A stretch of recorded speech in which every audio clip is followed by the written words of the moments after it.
7 mois après le terrible accident provoqué par Pierre Palmade, nous assistons à de nouveaux rebondissements. Les résultats de 2 expertises menées afin de déterminer les circonstances du drame pourraient bouleverser l'affaire. Nos confrères du Parisien ont en effet pu consulter les rapports remis à la juge d'instruction. La première conclusion donne les détails sur les circonstances du décès du bébé de la passagère accidentée. Le deuxième rapport, qui fait également partie du dossier d'instruction, met en lumière l'origine de l'accident. Il est fort probable que la qualification pénale des charges qui pèsent sur l'humoriste de 55 ans pourrait changer.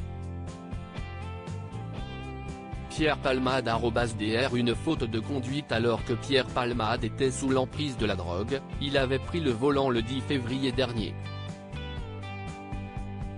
Le comédien avait alors provoqué un terrible accident faisant 3 blessés, un homme, son fils et sa belle-sœur.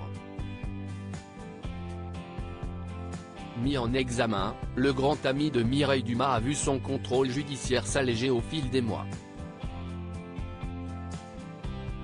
Paraît-il que son état de santé ne permettait d'ailleurs pas une détention provisoire. Remis en liberté sous contrôle judiciaire, le comédien se serait rendu en boîte de nuit. Le rapport d'accidentologie pourrait cependant tout changer. L'auteur des faits serait en effet le seul responsable. Autrement dit, le drame relève entièrement d'une faute humaine.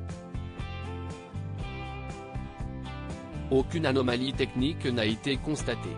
Selon les explications fournies, il aurait fait une brusque embardée vers la droite. Ce, avant de tenter de se repositionner, en vain. Pierre Palmade @dr Les charges contre Pierre Palmade pourraient être allégées. Malheureusement pour la famille des victimes, la juge d'instruction pourrait requalifier les faits de blessure involontaire au lieu d'homicide involontaire. La raison ? Selon une récente expertise médicale, le bébé de la passagère accidentée est décédé avant sa naissance. Si les experts affirment que le bébé était viable à la naissance, ils ont également déclaré que son état de mort constituait ce fait dans les dernières minutes de grossesse. L'état clinique observé chez l'enfant immédiatement après son extraction du corps utérin maternel est clairement et indiscutablement celui d'un état de mort constitué, pas de réactivité motrice, pas de mouvement spontané réflexe de respiration. De par ce fait, celui-ci ne dispose pas d'une personnalité juridique. De ce fait, l'ancienne acolyte de Muriel Robin encourt une peine de prison entre 5 et 7 ans. Initialement, il risquait de passer plus de 10 ans derrière les barreaux.